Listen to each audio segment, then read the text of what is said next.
कृष्णाय वासुदेवाय हरे परमात्मने प्रणतक्लेशनाशाय गोविंदाय नमो नमः। मित्रों, बहुत से लोग ये सोचते हैं हमारे शरीर के किसी भी अंग पर छिपकली गिर गई और उस छिपकली के नाम से ही लोग डरने लगते हैं। ऐसा नहीं कि छिपकली गिरने से हमको हानि ही हानि होगी, हमको लाभ के भी संकेत प्रदान होते हैं। आइए हम जानते हैं किस अंग पर छिपकली गिरे तो क्या लाभ और क्या हानि होती है। मित्रों, अगर छिपकली हमारे मस्तक पर गिरे तो हमको ऐश्वर्य की प्राप्ति होती है, हमारे जीवन में ऐश्वर्यता आती है। यहीं अगर छिपकली हमारे कपाल पर गिरे तो बंधु दर्शन होता है।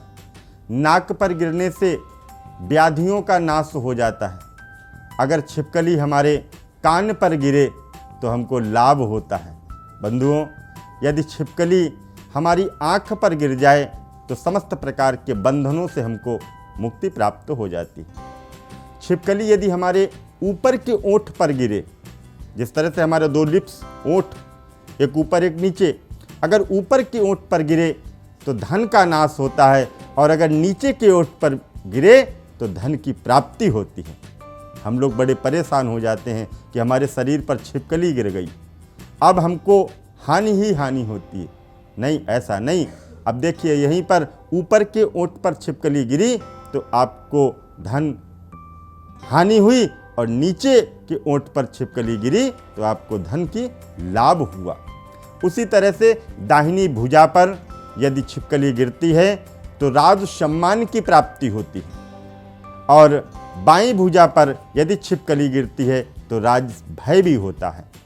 कंठ अर्थात गले पर छिपकली गिरने से शत्रुओं का नाश होता है। आपके जो शत्रु हैं और आपके कंठ अर्थात गले पर छिपकली गिर गई तो मानिए आपके जो शत्रु हैं उनका नाश होना प्रारंभ हो जाएगा।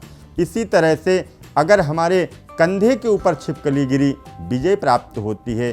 स्तनों पर तो मिठास प्राप्त होती है, मित्रताओं से प्रेम प्राप्त होता है।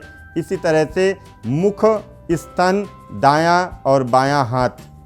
अब देखिए, यहाँ पर दाएं हाथ पर यदि छिपकली गिरती है तो शुभ और अशुभ दोनों फल हमको प्राप्त होते हैं, परंतु यदि बाएं हाथ पर केवल छिपकली गिरती है तो हमको हानि ही हानि होती है। प्यारे मित्रों, एक बात और बताऊं, यदि छिपकली हमारे उदर कहते हैं पेट पर, अगर पेट के ऊपर छिपकली गिरती है तो हमारे जीवन में मित्रता की मिठास आती है, शत्रुओं का नाश हो जाता है। और इसी के क्रम में नाभि के ऊपर जब छिपकली गिरती है तो पुत्र की प्राप्ति होती है। पीठ पर छिपकली गिरती है तो पुत्र का नाश भी होता है।